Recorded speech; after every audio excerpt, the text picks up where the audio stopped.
Syederalun, sebanyak 1.176 peserta seleksi pegawai pemerintah dengan perjanjian kerja atau P3K di Luxmawe mengikuti uji kompetensi pada 24 hingga 28 November 2023 di Gedung Auditorium Politeknik Luxmawe. Sampai dengan Minggu 26 November, sudah ada puluhan peserta yang langsung dinyatakan gugur karena tidak hadir untuk mengikuti sesi ujian. Sebagaimana diketahui, jadwal pendaftaran penerimaan P3K berlangsung dari 20 September hingga 11 Oktober 2023. Sehingga sampai pendaftaran berakhir, jumlah yang mendaftar mencapai 1.429 orang. Dengan rincian, formasi guru sebanyak 203 orang, di mana 194 diantaranya sudah melakukan submit.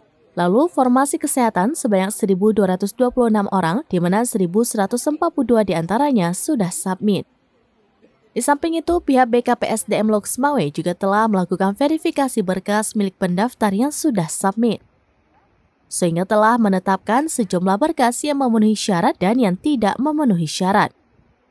Untuk formasi guru, dari 194 berkas yang submit, 185 berkas dinyatakan memenuhi syarat dan 14 berkas tidak memenuhi syarat. Formasi nakes, dari 1.142 berkas yang submit, 1.015 berkas dinyatakan memenuhi syarat dan 127 berkas tidak memenuhi syarat. Kepala Bidang Pengadaan dan Kinerja ASN BKPSDM Luxmawe, Mirda Ihsan, menjelaskan untuk satu hari uji kompetensi berlangsung 3 sesi. Khusus Jumat hanya berlangsung 2 sesi.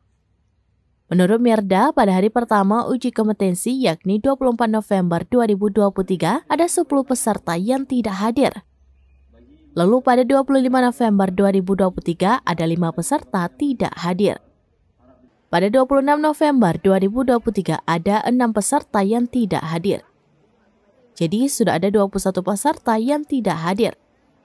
Bagi yang tidak hadir sudah dipastikan gugur. Setelah uji kompetensi, maka pihaknya akan melakukan perangkingan. Lalu pada pertengahan Desember 2023 akan diumumkan kelulusan. Dari Luxmawe, Saiful Bari, serambinews.com. Tribun X sekarang menghadirkan lokal menjadi Indonesia.